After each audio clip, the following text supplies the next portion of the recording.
মেয়েটা বয়স কত? ভালো আছেন? 3.5।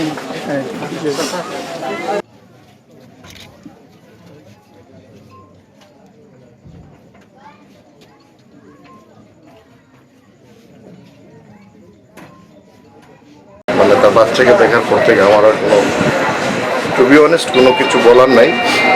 কিন্তু আমি একটা মুক্তিযোদ্ধা পরিবারের সন্তান হিসেবে আমি শুধু এইটুকু বলবো যে 71-এ এজন্য দেশ স্বাধীন হয়নি যে তাজা প্রাণগুলো ছড়ে দিতে হবে।